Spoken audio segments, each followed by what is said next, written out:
When I'm asked for my favourite workshop activities, I'm never quite sure how to respond because there's so many different types of activities and they're all used in different parts of the workshop and in different contexts. So in this video, I'm going to share with you 4 different types of activities, and I'm going to share my favourite activity for each of those categories. We're going to start with an icebreaker or connection activity and trundle through the workshop to end with my favourite reflection or recap activity. By the end of this video, you will have 4 activities that you can use in different parts of the workshop.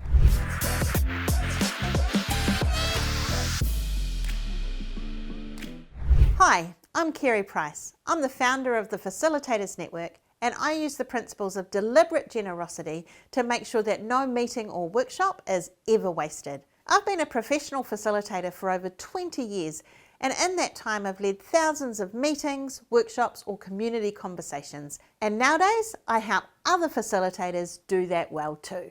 Activity 1 or category 1 is icebreaker or connection activities.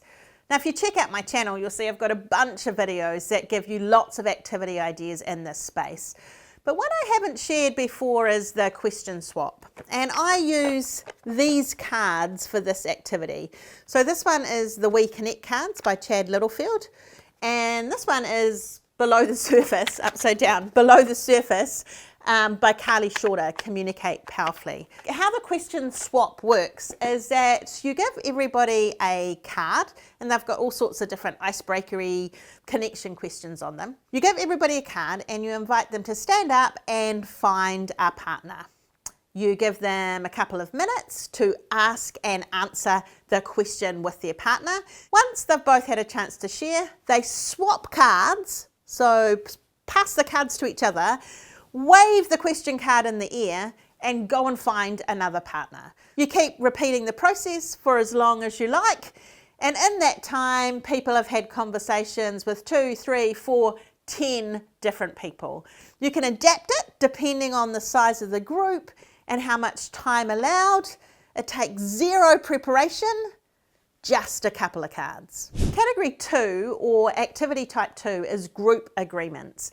And these are the activities that you do near the beginning of a workshop where you're wanting to shape up some agreements around what behaviours are acceptable in the room. Depending on the context of the workshop and the group that you're working with, you might want to spend more or less time in this space.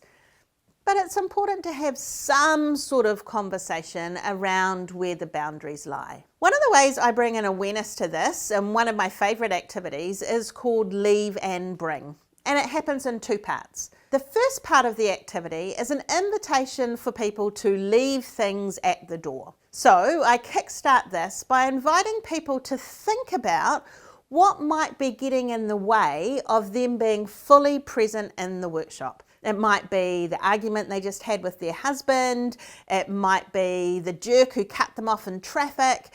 It might be the preconceived ideas that they're bringing to this workshop about the project being discussed. Anything that might get in the way of them being present or productive or positive in the session. And I give them a few moments to jot those things down onto a piece of paper or a post-it note, and I let them know that they're not going to have to share that out loud unless they want to, but it's just an opportunity for them to download that out of their brain, put it on some paper and let it go. So I give people a couple of minutes to do that. They write it on paper.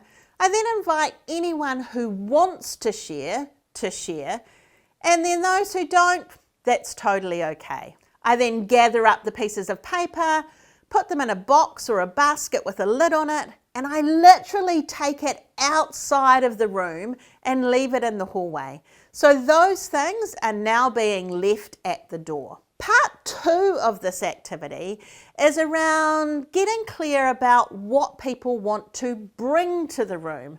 What are the attitudes, the behaviours, the characteristics that they want to be intentional about showing up? So I let people know that whatever they think about in this part of the activity, we will be sharing with others. And I invite them to write it on a piece of card or a nameplate that we can put in front of them at the table. So I give people a couple of minutes to think about it. They might come up with things like, I'm going to be intentional about not being the first to speak, or I'm going to be intentional about letting people finish their sentences, or I'm going to be intentional about not saying yeah but to every idea that I hear. It doesn't matter what it is that they're putting down, but it needs to be something that's important to them and that they know might be a little bit of a challenge. Once everyone has come up with their own commitment, their own way of showing up in the room, they've popped them on a card and put it in front of them. I invite everyone to talk to that and explain that into the room. Now, all of those behaviours are showing and we can hold each other accountable as we go through the day. Activity 3 or category 3 is experiential learning activities.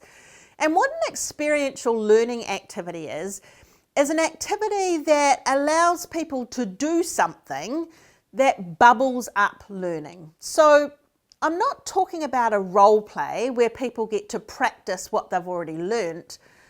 I'm talking about a theatre game or an improv game or a party game or an activity of sorts that people do, and then on the debriefing, they realise there's lessons to be learned in this. Now, there's a whole heap of different experiential learning activities that I use in my workshops, but a really simple one for an example is one I call blind snowflakes. So what I do is I give everybody a piece of paper and I invite them to stand up and close their eyes. The instructions I give them is that I'm going to give them some directions and they just need to follow the instructions as they hear them. There's no asking questions for clarification. There's no opening their eyes to see what anybody else in the room is doing. It's just about following directions. So it starts off, I invite people to close their eyes and I might say something like, fold your piece of paper in half. And then fold your piece of paper in half again. And tear off the bottom left corner. And so on and so forth. I give a set of instructions, maybe 7, 8, 9 instructions long. And then I invite people to open their eyes and open their page. At that point, I invite them to look around the room and see if they can find somebody with the same snowflake as them. Now, never, ever does that happen. Sometimes people find snowflakes that are similar, but never exactly the same. The debrief to this activity is usually shaped up around communication. So I might say something like, isn't it interesting that I gave you all exactly the same set of instructions, but you all interpreted them in slightly different way? Why do you think that was? Now, often people will say something like, because the instructions weren't clear, or they weren't detailed enough, or something to do with the manner in which the instructions were given. And those are the really obvious responses. But then I go on to ask further debrief questions, and one of those questions might be, what could have I done differently to ensure that you all ended up with the same result? Then it gets interesting. They talk about things like, you could have given us a picture of the snowflake we were trying to create to begin with. You could have allowed us to open our eyes so we could see what other people were doing. You could have allowed us to ask questions for clarification. All sorts of things bubble up. And I finish the activity by saying, how do you think this activity relates to how we communicate effectively at work? That's just one activity, but it's an example of what experiential learning looks like. There are hundreds more that you can do. Activity 4, or category 4, is reflection activities. These are activities you do at the end of a workshop so that people have a chance to properly reflect, recap, think about the learning that's happened so that they can put it into practice once they're back at work. The reflection activities that I like to use often revolve around these reflection card prompts. They're a set of cards that have got all sorts of prompts on them. Things like head level, what new thing have you learned? Heart level, what feelings came up for you and why? Hands level, what will you apply or put into action? Another reflection prompt is self, situation, setup. Aha moment, haha moment, moment. Lots of different prompts to get people reflecting on their learning in different ways. Now, I use these cards in a bunch of different ways, but one way I like to use them is I print them out a little bit bigger, maybe on A4 size, and I stick them up around the room, and I invite people to go and choose a prompt to stand beside. So you might get a pair or a group of 3 or 4 standing around a prompt, and I give them 3 or 4 minutes to share with each other a reflection of their learning through those particular lenses. After 3 or 4 minutes, I get them to thank their partners, find a different prompt to stand beside, and repeat the process using a different lens. I might do that 3 or 4 times so they get to reflect and recap with 3 or 4 different groups of people using a different lens every time. The activities I just shared with you are just a teensy tiny part of what is possible in a workshop.